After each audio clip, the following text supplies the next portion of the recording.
Ryan Reynolds here from Mint Mobile with a message for everyone paying big wireless way too much.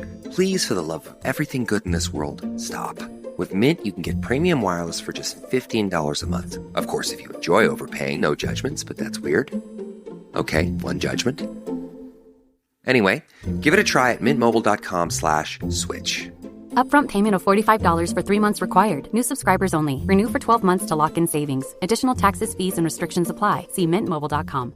Why wait to see if you'll get something you like this Valentine's Day when you can go to BlueNile.com and find something you'll love? Whether you're looking to treat yourself to a little winter sparkle or show a galentine how much you appreciate them, Blue Nile offers a wide selection of high-quality designs, expert guidance, and free 30-day returns for the ultimate peace of mind. You can even design your own jewelry. Right now, save up to 50% at BlueNile.com. That's BlueNile.com.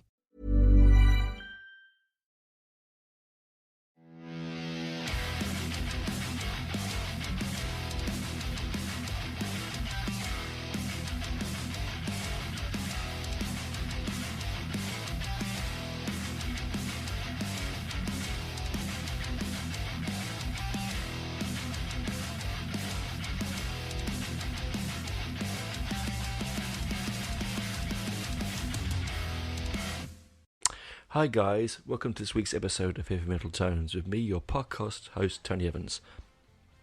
This is the second episode in the Sabbath month where we're going to be looking at the next 2 weeks and the 4 weeks all over into the different eras of Black Sabbath and my pick on my favourite album of each era.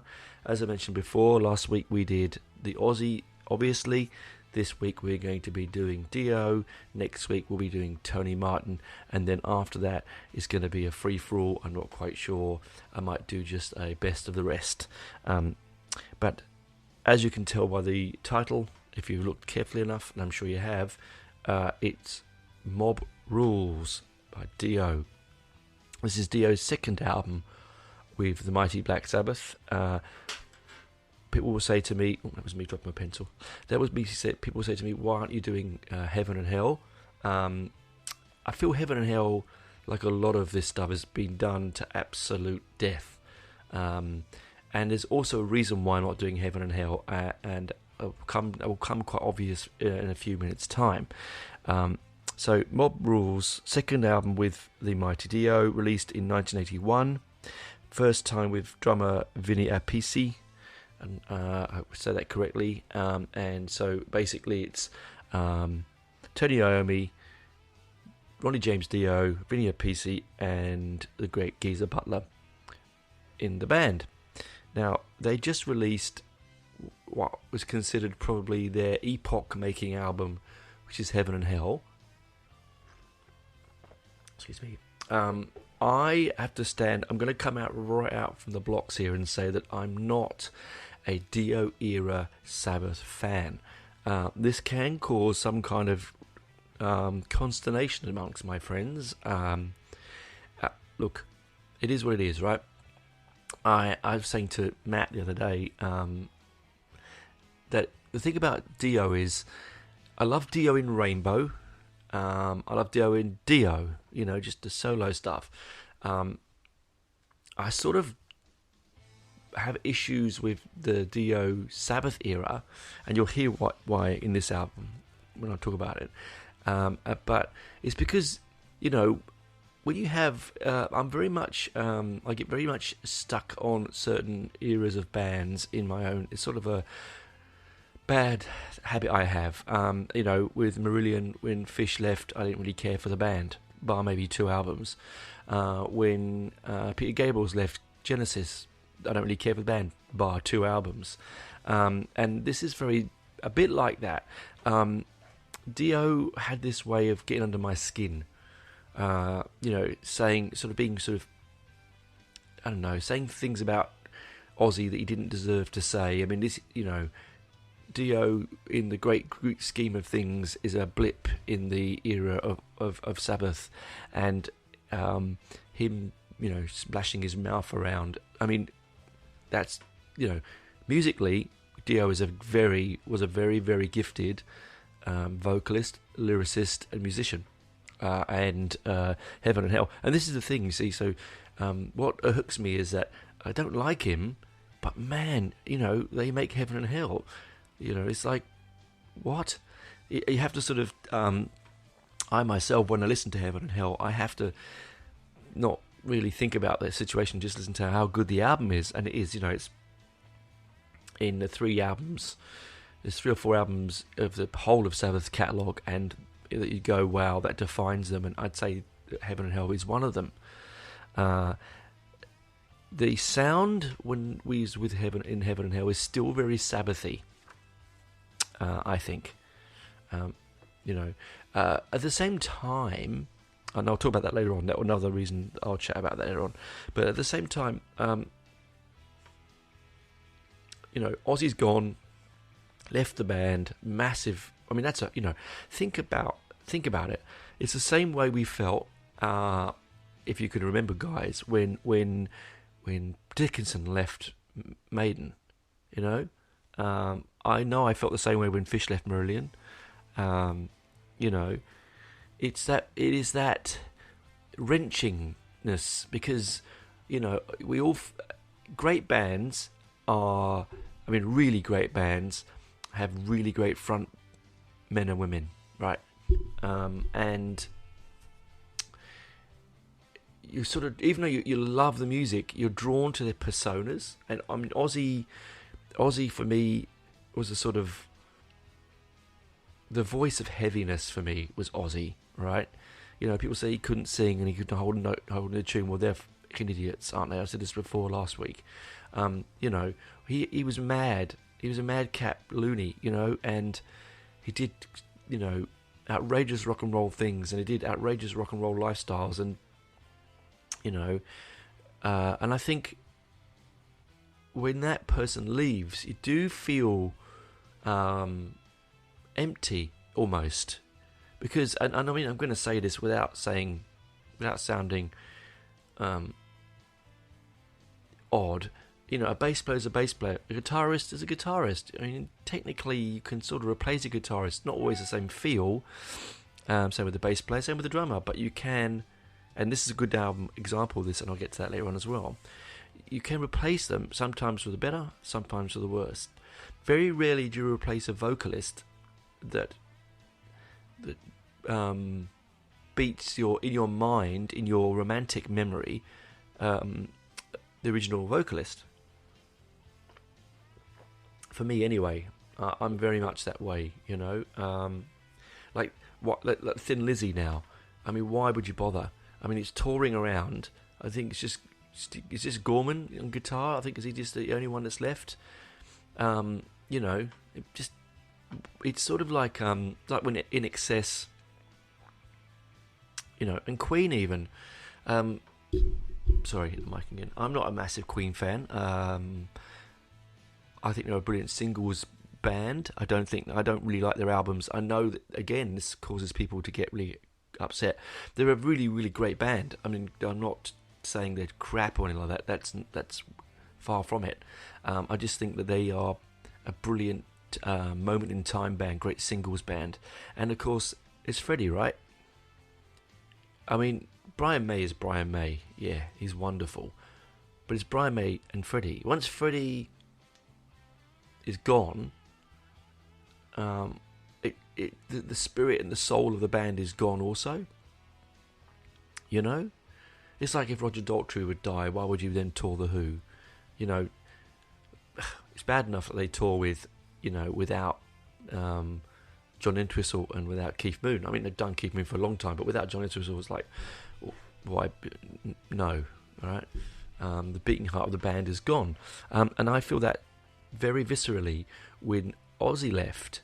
I wasn't old enough at the time to make that conscious decision. Go, oh, Ozzy left. No, God, I'm not listening. I was 9 or 10.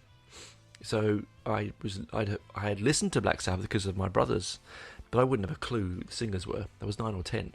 It wasn't until I started getting into the music, and as I then retrospectively going backwards and going through their catalogue, and I'd be obsessed with Paranoid and Sabbath Bloody Sabbath and Sabotage, all the great albums, and then along comes this new vocalist and this sort of different sound, and it didn't quite gel with me, and it's because I've never really thought of Ozzy as Dio as a heavy metal vocalist. I think he's a really great heavy rock vocalist, and to be honest, probably dancing a bit here around the peripheries, but Black Sabbath isn't really considered. They didn't consider themselves heavy metal either. I think Tony Iommi hates the term. I know that Ozzy did, although when he's looking at all the zeros in his bank account, I'm sure he's not thinking that. Anyway, I'm just being cynical here. But so along comes Dio. I mean, it was probably a really not an easy thing to find someone to follow on, and they probably needed someone to follow on vocally that could sing Ozzy's material. Although Dio famously said he didn't want to sing Ozzy's material, and also sort of hold back the ego. Sadly, I don't think that was the case with Dio. You hear stories about all sorts of issues in the studio he had with Martin Birch, who produced this particular album. It was a fraught production. It was recorded over a course of a year, quite quickly in modern terms for an album, but quite slow then, because albums were usually punched out quite quickly. In fact, you're chasing on the heels of one of the most successful Sabbath albums of them all, in Heaven and Hell, and you've got to try and ride the crest of the wave, and this album really, really shows it, in my opinion. The artwork, I'm not going to go through describing the artwork because people know about the artwork, but the artwork for me is the least Sabbathy album outside of Dehumanizer there possibly is. I did say 13 was, but I reckon this is it. It's really powerful because it's that sort of hand drawn, sort of like there's the graffiti. It looks like it's sort of dystopian and dirty and filthy, but it doesn't belie the music within the record. If I was to buy that record looking at the cover alone and then put it on, I'll be like, this doesn't sound what the cover says it should sound like. And Dehumanizer is another one, the one that they did, because this is the second album with the band Dio and Vinny, but they wouldn't do another album for another 10 years. 1992 with Dehumanizer, and it's sort of, you can see why, because he had lots of solo work to do. There was lots of issues within the band. There was some ego issues. I think that Dio was trying to bring in, when he brought in Vinny in, was trying to sort of like make it his band. And I'm wagging my finger if you can't see it, folks, but I'm wagging my finger. So no, my friend. It's not your band. You are employed by the band to sing the lyrics for the band. Now, Ozzy was the band, and Ozzy is the band. And so, it was sort of, you don't take four school, friends, not school friends, but they did know each other at school, a couple of them. You don't take four kids from a rough industrial city like Birmingham, and give them the ability to break out and make themselves famous, give them the lifestyles they would never imagine for them, and also be super rock stars. You don't think that doesn't cause tightness within the band? Of course it does. But it also, over time, like anything, people fall apart, people move away, and he's gone. For a period anyway. And this little American, yes, he'd been playing in the UK a lot with Rainbow, with Richie Blackmore, and yes, he'd made a name for himself, I think what Dio brings to the band is just his soaring vocal ability. His stage presence, yes. For a short man, really amazing stage presence. Brilliant vocalist. And again, I'm not dissing the man, just brilliant vocalist. He really, the range, his vocal range. So, and this is another thing about, I just thought then, about when vocalists leave bands. Like when, again, I'll go back to Fish, but when Fish left Marillion, bringing Steve Hogarth in, Steve Hogarth's actually got a better vocal range than Fish. So there's more expandability. It's like when Dickinson took over from Di'Anno. I love Di'Anno, Maiden Di'Anno, but I don't hold any grudges for Dickinson taking over from Di'Anno, because there's no way that Maiden would have gone on to the heights it would have done with Di'Anno at the helm. Certainly wouldn't have Rime of the Ancient Mariner, certainly wouldn't have all those amazing albums, because Di'Anno couldn't hit those notes, and he was also just not built for the lifestyle. So often when a singer goes, they don't go backwards in their abilities. Most bands will look for a different singer to be able to expand beyond what they've already recorded. And with Dio, they could do that, and that's exactly what they did with Heaven and Hell. I felt they expanded beyond Ozzy's vocal abilities, which then gave the likes of Geezer Butler and Tony Iommi and Bill Ward and Vinny Appice a lot, and Jeff Nichols on keyboards, a lot more direction.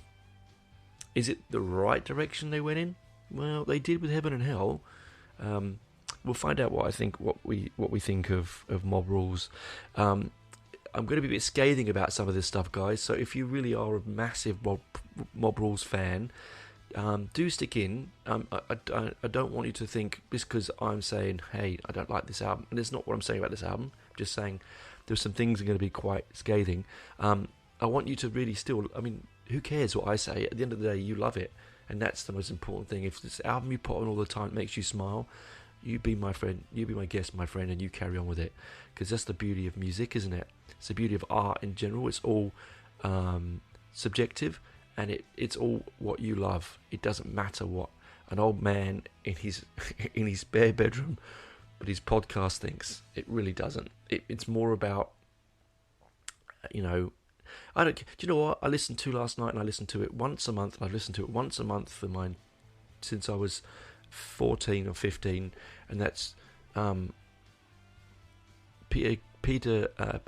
Simon's Gracelands. That album takes me to a place that I'm happy in, makes me smile. All right, and sometimes that's what you need. And so, you know, I know people hate that album. I love it to bits. Same with, you know, Eric Clapton's August. You know, it's just one of those albums that, you know, or Jethro Tull's Rock Island or Christopher Nave. These albums that were completely trashed on release, they make me smile. And if that's what this album does for you, brilliant. I just think that it's... Anyway, I'm jumping ahead of myself. Anyway, so... First album with Martin Birch. The sound coming out of this album, mix-wise, is very Birchy, if there's a term to say. It's very... You could feel the new wave of British heavy metal in it. You can sense that because at the time the band were touring with Angel Witch, and they were the leading lights outside of Maiden for the new wave of British heavy metal. I love Angel Witch a lot. In fact, on the weekend I just bought the reissue on orange vinyl of the first eponymous album of Angel Witch's album from 1982. If you haven't listened to that album, you haven't lived. It's brilliant. Anyway, so it's very Birchy. It's quite sharp. If I look at it sort of a listening notes, like a tasting note, it's quite sharp. It's very progressively modern as a sound for the band. It has a very muddy mix. Now, I'm not listening to the reissues remixes, I always go direct to source material, very first release. This is how the band released it. This is how I'm going to review it. And I'm going to listen to it. If I want to listen, if I want to hear how it's been re-edited and resharpened and re-cleaned, I'll talk about that another time. I thought Tony's guitar is much different on this album. It sounds like he's keeping up with the Speed Merchants. I made a note there when I said that.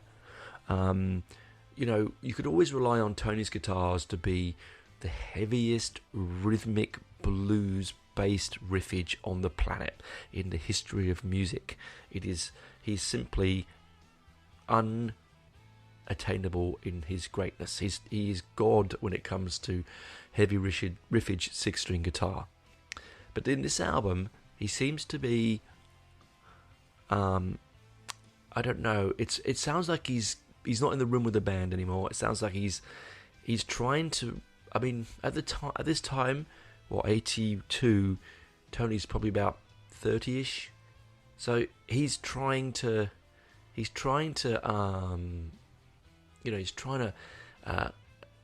recapture his youthful part. I don't know, get a different audience. I don't know what Martin was doing or what Martin said to him.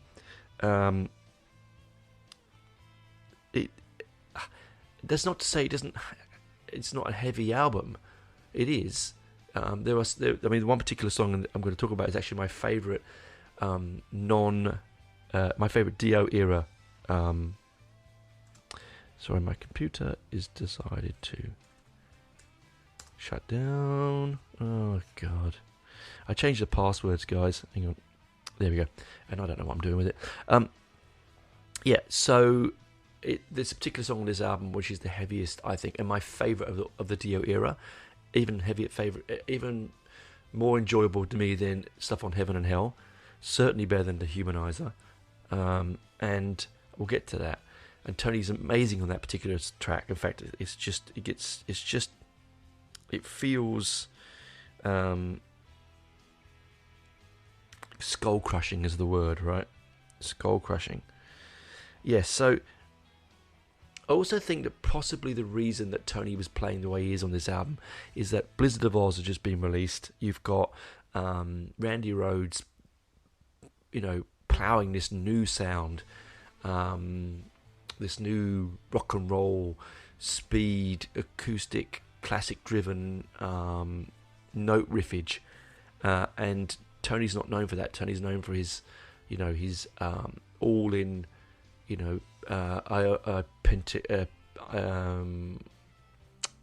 he plays all in the same sort of key, right? His solos are all very much because of his fingers. So he's in, he's all in, your blues scales and your E minor scales and his pentatonic scales and stuff like that. Whereas, Randy's jumping into some really strange sort of,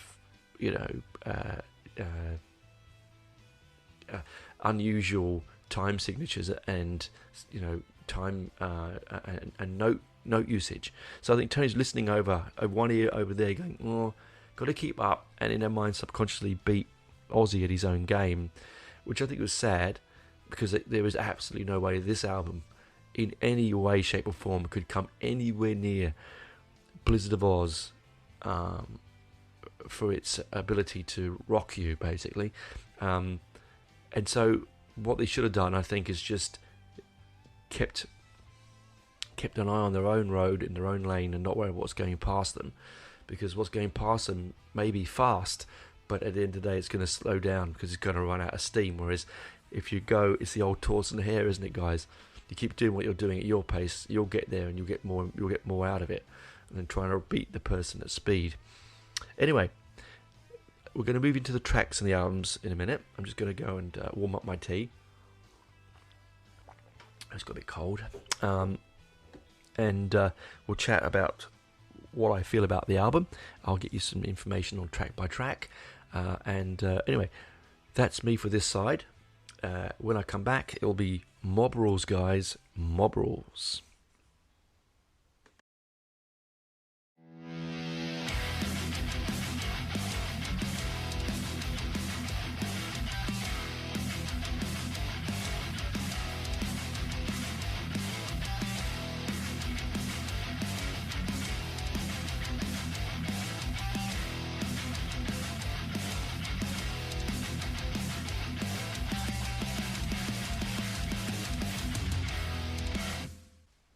Welcome back, guys, to part 2, Mob Rules. So, it was quite clear in the beginning, wasn't it, that I'm not a big fan of this album. But why are you doing it? I'm hearing you crying, why talk about Mob Rules, not an album you like?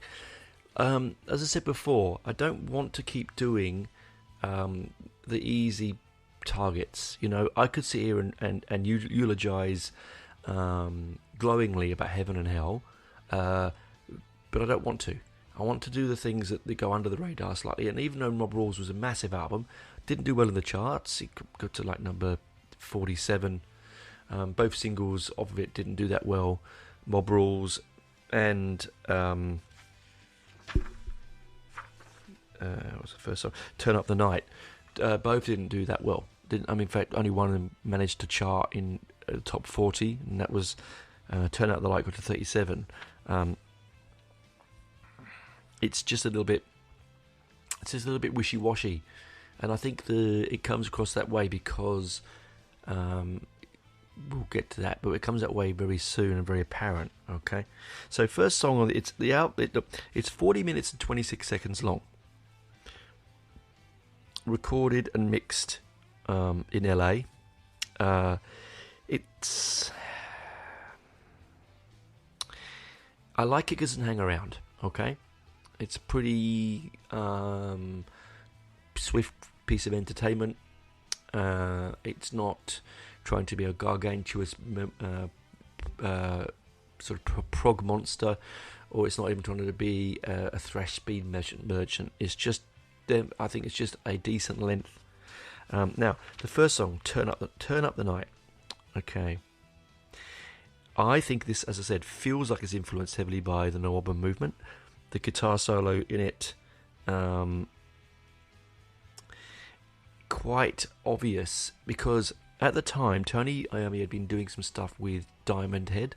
He recorded some stuff with Diamond Head, who are another one of those pioneering no album bands, and you know, who released one of the best albums of the movement, and so he's sort of in amongst the young kids, listening to the sound that they're making. I know that a lot of the no album bands were heavily influenced by Sabbath, so it's weird how, you know, one hand shakes the other, right? But and also, I said, they were on tour with Angel Witch, so much more snappier, youthful, and fast. Remember that at the time. This is, you know, I think their 10th album, and so it's becoming they're becoming middle-aged in their musical life, on their journey, if you know, right? Without sounding too, you know, silly, they were. And in they bring in Vinny Appice, and on drums, who's a staggeringly great drummer. I mean, a staggeringly great drummer. But it starts to feel very un-Sabbathy. Now, sit back, guys, and ponder this. Listen to the album and think what you think. When you think of Sabbath, you think of a mix of very thick, very stodgy, and this is, I mean that in a good way, a stodgy pudding is lovely, people, a very heavy set, lumbering, and sometimes a bit faster gait of music, right? You know, you think of Iron Man and War Pigs, and it's really thick and textured and heavy. But we move into things like Turn Up the Night. Yeah, now I'm not saying that Sabbath never did light songs. Of course they did. You turn up the Light, and it sounds very New Yorky. Now, I've written in big pen here, New York Dolls. Interesting. I feel it has this American stamp on it. It's got Dio and Vinny going, yeah, we're Yanks. And sorry, and I'm not being offensive to Americans, my American audience. It's just the way that they would be considered and thought of back in the UK. The Yanks making their New York sound, right? And it sounds all, not just New Yorky. It's got this West Coasty feel in there as well. It's got this disco in a different direction, lighter feel. Now, they were recording in America. A lot of them lived in America at the time. As I said, you've got Vinny and you've got and you've got Dio probably influencing heavily on the direction of the sound. I know there were problems with the mixing of the album. I heard stories of them, going away and coming back, and supposedly Dio's come back into the studio and remixed it to different sounds overnight, and the rest of the band didn't know, and all this sort of stuff. This is all rumours, and I don't know if that's that album or Heaven or Hell or even Dehumanizer. I think it's across that. It could even be Dehumanizer, but if it was happening in Dehumanizer, it was probably happening on Mob Rules. So it's a bit of a,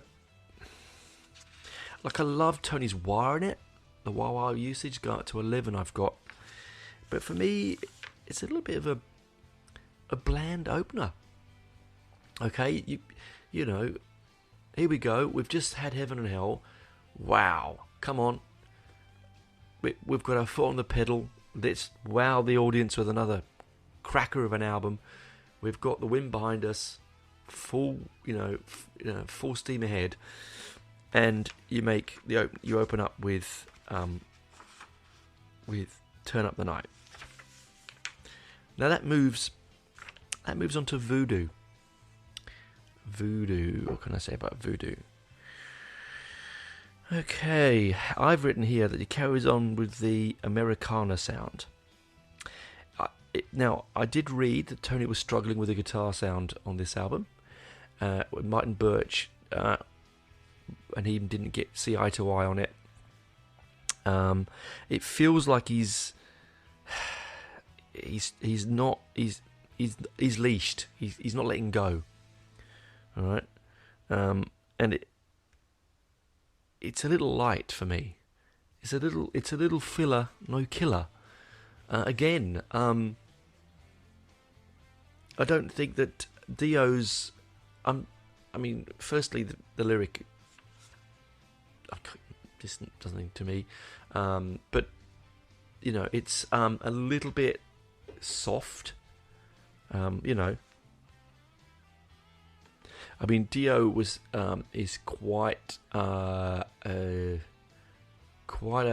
interesting character, and I don't think he really digged the devil worshipy stuff, that the imagery that Sabbath were throwing around. I mean, he's quite superstitious. He was, I think, religious family. I'm not saying that he was any kind of super Christian that's going to stop them singing songs about Satan, but I think his upbringing would prohibited. Here's a lyric for Voodoo. Say you don't love me, you'll burn. You can refuse, but you'll lose it. It's by me. Say you don't want me, you'll learn. Nothing you do will be new, 'cause I'll be through. Oh, call me a liar. You knew you were a fool, but that's cool. It's alright. Call me the devil. It's true. I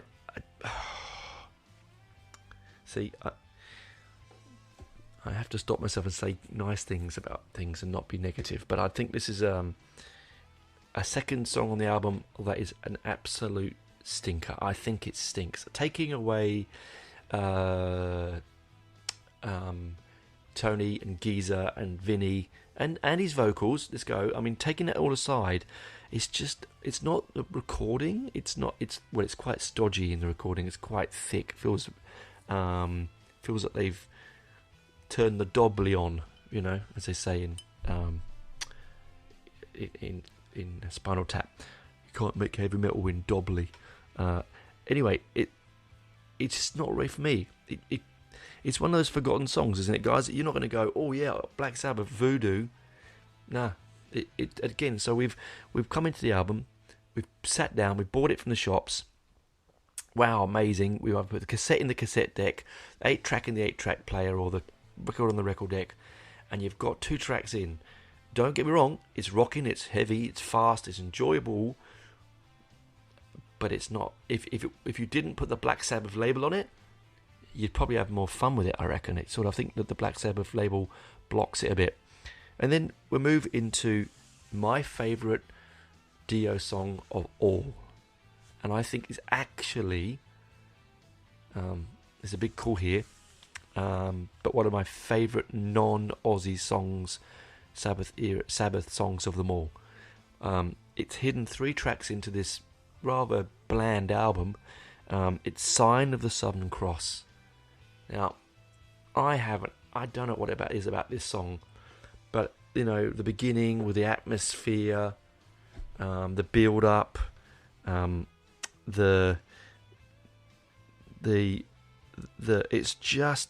it is everything I want from a Sabbath song and more. Okay, it's lumbering, it's doom laden, it's atmospheric, it's got a fucking brilliant lyric. It's got Dio at his vocally best, I reckon. It doesn't hang around. Here's the lyric here, right? Let me get the lyric. If there isn't a light when no one sees, then how can I know what you might believe? A story told that can't be real somehow must reflect the truth we feel. Fade away, vanish into small. Fade away, break the crystal ball.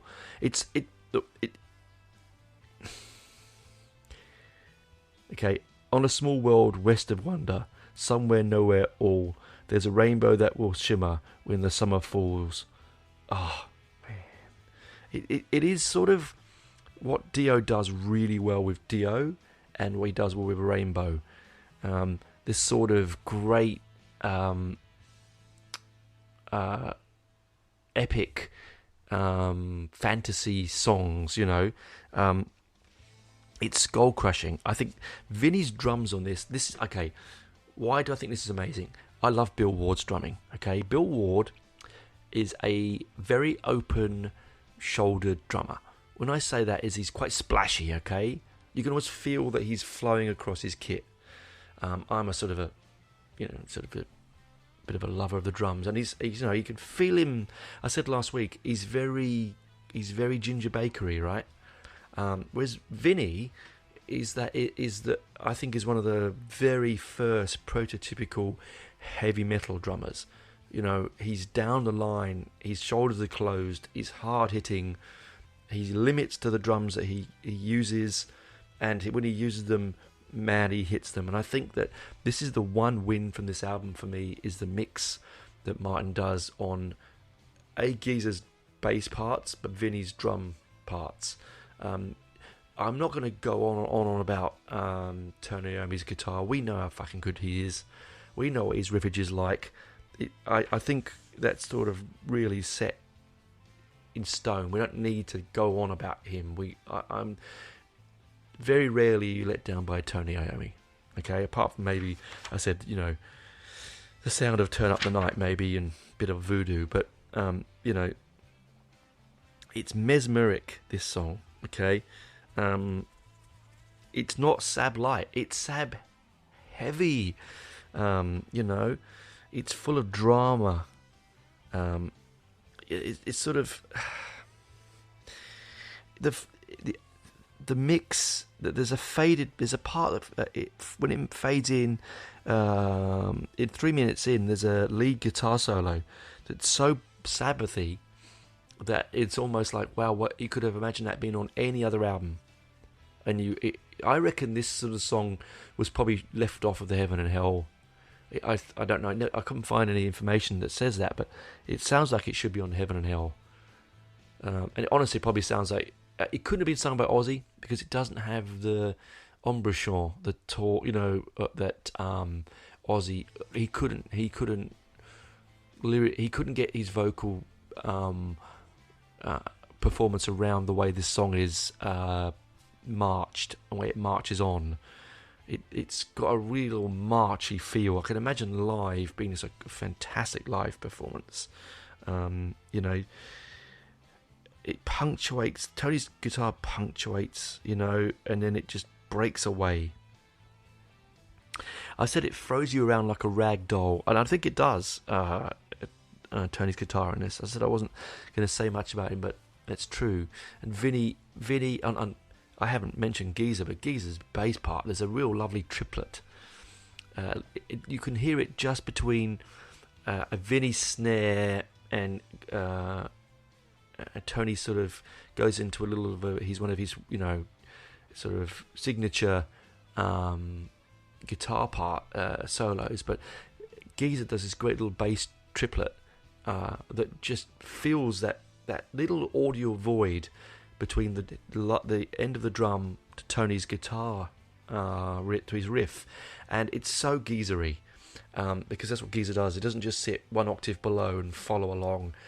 He famously tries to play the notes that Tony's playing in his bass parts, and he tries to fill it with texture because he's Geezer and Geezer is Geezer, and this album, Geezer did say that he really enjoyed the experimentation that he got to do with it, and I think that's a brilliant thing, because it adds more texture to it, and this song is the reason I'd buy this album. If they've released this as a single on a 12-inch, man, what a bloody good album that would be. But this is the season I would buy this album. And we move on from a glorious and wondrous track that doesn't hang around and start another Southern Cross. And then we go into E5150. Deep breath here. I don't understand the necessary need for, if you recorded an album and it's a couple of minutes light, then have a couple of minutes light. Why do we need to have filler? They've done this a couple of times now as a band, and bands did it. They do it. Like you buy an album and it says 11 tracks, and one of them is 1 minute 10 seconds, and it's just Geezer, and Jeff Nichols on keys. Oh, by the way, he was amazing in Southern Cross. Sort of experimenting with their bass and keyboard sounds. I'm not even going to bother with it. Look, I don't understand. I get it. I get that you want to fill an album out. I get you want to stretch your rings and be experimental. But this is not. This is the 80s, early 80s, guys. Heavy metal was already struggling in the wake of punk and electronic new wave of music. So what are you doing? Anyway, it sticks out. I've said it sticks out like a pair of dog's balls. In fact, I wrote it sticks out like a pair of shaved dog's balls. For me, it's like, put this on a special edition reissue. Hold it back. Put it at the end as a secret track. Why am I going from the brilliance of Sign of a Southern Cross into another great song in Mob Rules? It breaks up the flow. I have to say that on the CD, on the streaming version, I actually delete this one. I don't even listen to it. Oh, and I'm probably making people very angry when I say that, but that's okay. It doesn't matter. We all have our own delicious opinions, don't we? And then we go into the title track, Mob Rules. This is a brilliant song.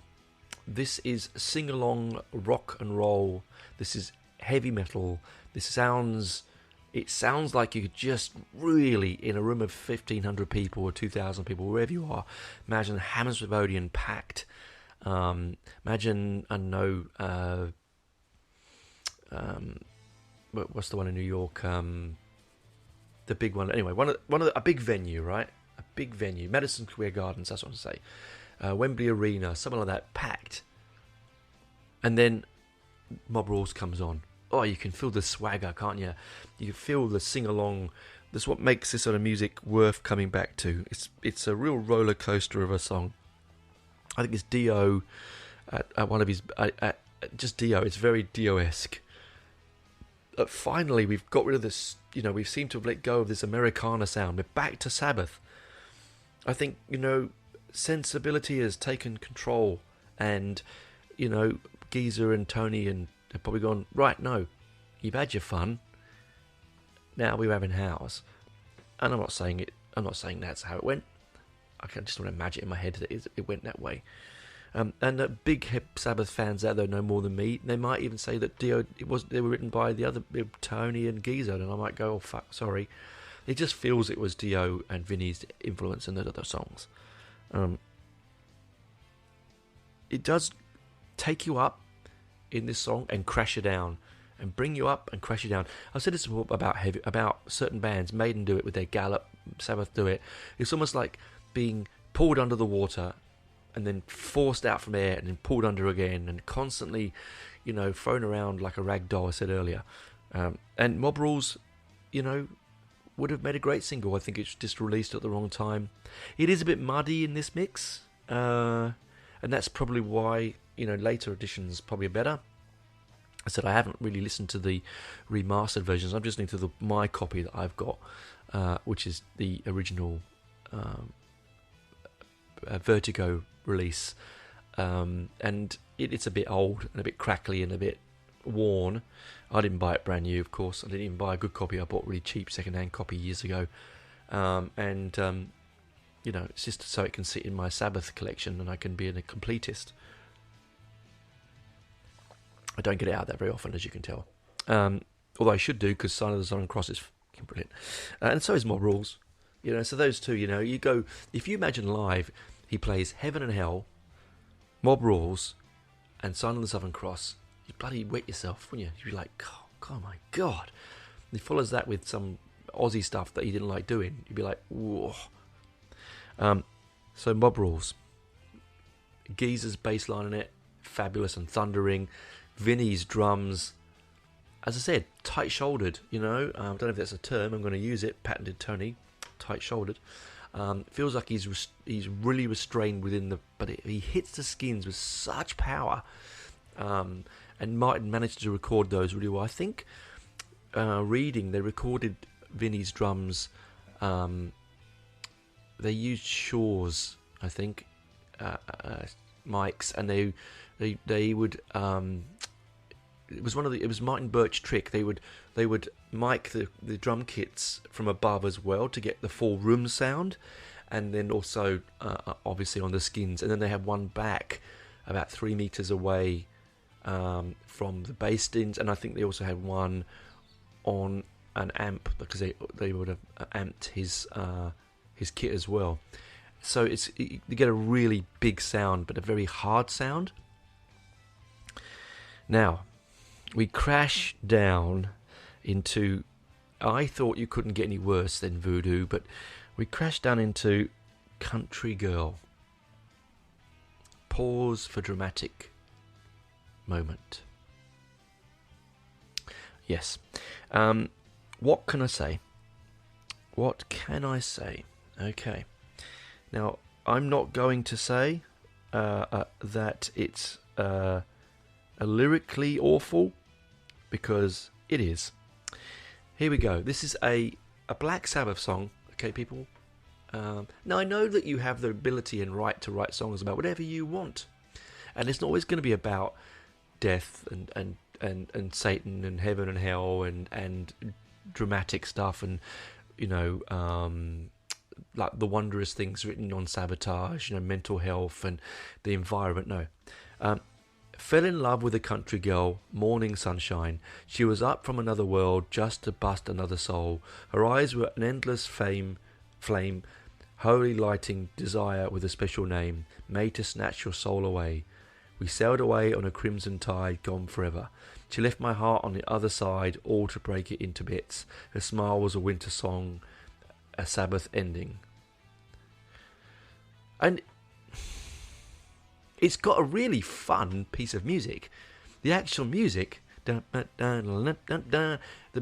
actual music, is quite fun.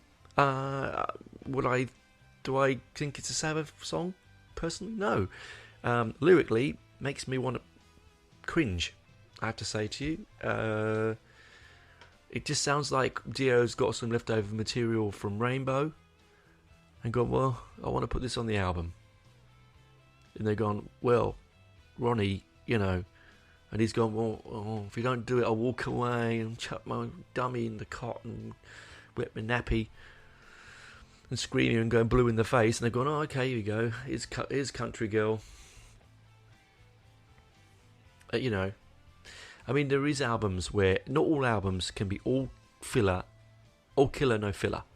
But very few albums are a couple of killers, mostly fillers. This is one of those albums, and Country Girl, is it? that I like. I've written ridiculous, and I think it is ridiculous. I think it's absolutely god stupid ridiculous. And I'm gobsmacked whenever I listen to this song to think it's on an album that's got the label Black Sabbath. I mean, I know that you listen to Ozzy albums, there's a lot of ballads towards the end, but that's his aging. You listen to what's coming out, same year as this, Blizzard of Oz. Come on now. Okay? Blizzard of Oz, what? It's not even in the same stratosphere. I really don't understand. Yeah, anyway. Then we move to Slipping Away.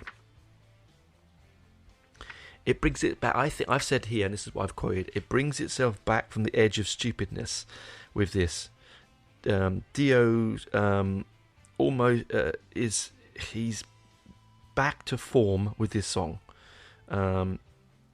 He spreads his wings vocally here, really stretches his vocal cords, really opens up. Tony and Geezer's trade some fantastic groovy chops on this song. It still suffers slightly by an undercooked production. I still think it sounds muddy, and I have listened to this again on Spotify and on Apple, both different streaming bit rates, and so both with the original versions, and think it might just be my record, but it's not. It is actually the mix. Slipping Away. Now, what can I say about Slipping Away lyrically? Just so you get an idea. Slipping away, just a heartbeat from disaster. Nothing could make me stay. Close your eyes and I'll be gone. Turn the page, yeah. Got to start another story. Slipping away, time to move along. Now, yeah, it's still a love kind of interesting kind of story, but it's not Americana. It's not Country Girl. When I listen to Country Girl, I'm not thinking of Haystacks and Devon. I'm not thinking of, these are boys from a black, dirty, smoky industrial town, the heartbeat of the Industrial Revolution, the heartbeat of the nation's prosperity and wealth, and steel and iron and manufacture. But I think Country Girl, I'm thinking, Texas or something. One of those, Oregon or Ohio, sorry. One of those sort of things. That's what I'm thinking. Anyway, we moved along. So, brilliant. He really comes back with us with Slipping Away. I really enjoyed it. Probably my third favourite song on the album. Then we move into Falling Off the Edge. What do I say about this one? This, for me, is... I've written this is Dio's Fairies Wear Boots. Bear with me and come on this journey, guys, and listen and tell me what you think. This feels like Dio's drug story. I don't think... Dio is a very clean-living human being, so he's not a druggy kind of person, but this has this sort of 60s... I think Dio used to be in a band... Was it... I keep thinking Gnomes, but it's not Gnomes, it's Electric Pixie or something like that. And so very sort of hippie, and I think this is his rainbow hippie sound. It's thicker. It's got I think it's got probably the thickest riffage of the album. It's got Geezer and Naomi makes again a heaven and hell sound I've written here. So it's quite thick, quite in your face. It's short. It lags a little bit behind in some respects, that it's sort of like Country Girl. It feels a little bit out of place. But it's sort of gone back and being heavy and being Sabbathy again, which this album sort of does. It sort of pulls you in and pushes you away, and pulls you in and pushes you away. And then we go on to Over and Over. and I've written in very big letters here, sorry guys, dull, dull, dull. You know, do we need to end an album on such a dull out song? Really? We start the album in some Americana and the end the album with this dullness. The only thing that I've got that makes this turd of a song better is Tony Iommi's dazzling guitar and Geezer Butler's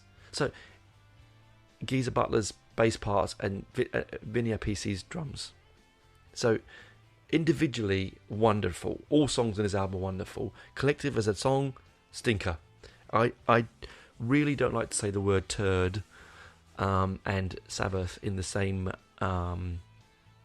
sentence, because they mean too much to me, and I love them, and the world loves them, and we should all love them because they invented the music we are now talking about. But it is a dull, dull song. It is the same way, I feel the same way about this as the way that I skip over Ozzy's solo album ballads. Not all of them, but some of them. You know, and we end on it. We end that on it. It's like, what? You should end an album because the last song on an album is the one you remember the most, because as that song fades out, the one that opens up with and the ones that ends with, because as it fades out, it's like going to a restaurant. You always remember your dessert. You always remember the pudding, right? And here's a interesting story. I had this argument with someone the other day about the word pudding. I know it's a different conversation, but pudding, I always call my desserts pudding. Now, I never say dessert, I say pudding. Pudding is a cooked meal. So if you have a pudding, technically ice cream isn't pudding. We had this conversation, and we had a sort of shouty match about it. Interesting what people talk about, isn't it? There things going on in the Middle East and in Russia, and I'm having an argument with a friend of mine about the proper use of the word pudding. But anyway, why end it on this song? That's all I'm going to say, guys. The solo is cracking in this song. It's immense. It's an amazing solo, but it doesn't make the kids stay, man. You know, you're not coming back for another album if the last song you hear from them is over and over. Imagine if this has been their very, very last album, and their living legacy at the end is over and over. Really. Stinker. Sorry. So, summing up, I've got pros and cons. Pros, best drum and bass sound by far for a very long time with the band. 2 or 3 moments of jaw-dropping brilliance. It's progressive in drum sound. Much tighter than Bill Ward's splashy jazz-like blues chops. Vinny is a fantastic drummer and a brilliant way of taking over from such a great drummer himself as in Bill Ward. You've got, Signs of the Southern Cross. Martin Birch brings this sort of modern, bright, although it's dull mixed in parts, bright, thrusting heavy metal sound to it. Downside, cons, too much Americana. Too much filler. Wrong direction on an album that's called Mob Rules. It's collectively as a collection of songs, it's very disparate. It's very disorganized. It doesn't really flow from track to track. You've got that awful filler in E151 or whatever it is, that thing, E5150, But that aside, this is the reason I reviewed this album. I wanted to review this album because I wanted to people to understand that I don't always just glow. I don't want to always be just glowing about. I mean, I did struggle ladies and gentlemen, talking to my wife last night about this, that I should do an album that I don't really like, but it's good because I want to be able to stretch my critical wings and be honest, and honestly, it does have some wonderful moments, and I don't agree with people that are just badmouth people's creative output. I've told you that before. I have a saying in my book at the front written down: be subjective, not reactive. And I'm being subjective here. I don't want to react to it. I'm being subjective, and the subjectivity of this is that I don't like it, and it's not because it's Dio, because I freaking love Heaven and Hell as an album. Is Dehumanizer worse? It possibly could be, but the trouble with Dehumanizer is it's too close to the Tony Martin era, and I don't want to get that close to Tony Martin era because Tony Martin's involved in Dehumanizer in some respects. So I was like trying not to get involved there. So not cross over too much. I want a nice gap. So summing up, if I was going to give this a rating, I don't do this stuff, but I was giving it a 5-star rating, it'd get a 3, and that's for the 3 songs that I like on it. Tony's sound is wonderful. Geezer's bass is probably at its peak. Vinny's tight-shouldered, thunderous marching drum is wonderful, and Dio's vocals, as ever, are beautiful. It's just the subject matter in a couple of them, and the tonality of a few of the songs that I have an issue with. Anyway, I hope you've enjoyed that. I hope I haven't destroyed someone's thoughts of this album, because I want you to love it, even if I don't. I want whoever loves it to just love it as forever and ever, amen, and keep it alive, because that's the most important thing, is not. Next week we're going to do my era Sabbath, right? The important era to me, and that's the Tony Martin era. Now, I'm going to probably talk about the one album that you probably all know, which I'm going to talk about. You're probably going to guess it. I've already told you that it's my White Whale of an album. I don't have a copy. Neither does Tony. I've talked to him in an interview earlier this year, and he doesn't have a copy either, and I really want a copy myself. If anyone has one and wants to swing it to me, again, private message me and send it to me. I'll give you my address. Really, really, really, it's going to be, let's be honest, it's going to be Headless Cross. I might talk about Tia, but it's Headless Cross. The 1989 gold solid classic. Anyway, that's me for this week. Keep safe, keep rocking and rolling. Do come to my Facebook page. Do chat to me. I love the feedback. Please, if you can, like and subscribe and give me a review wherever you get your podcasts. It helps other people find my podcast. So it doesn't matter if it's 1 star or 5 stars. All stars are positive. So could you please jump on to Spotify and you go there, top corner, press a little button. You'll see it says rate and give me a star rating. It does help me. It will help me grow my channel, which is already growing really fast anyway. I'm up to over 5,000 listeners, which is amazing, people, when I think about it. But I would just really love you to do so. I hope you've enjoyed this. A little bit of rant, a little bit of love. Keep safe, and I'll see you next week, guys. Bye-bye.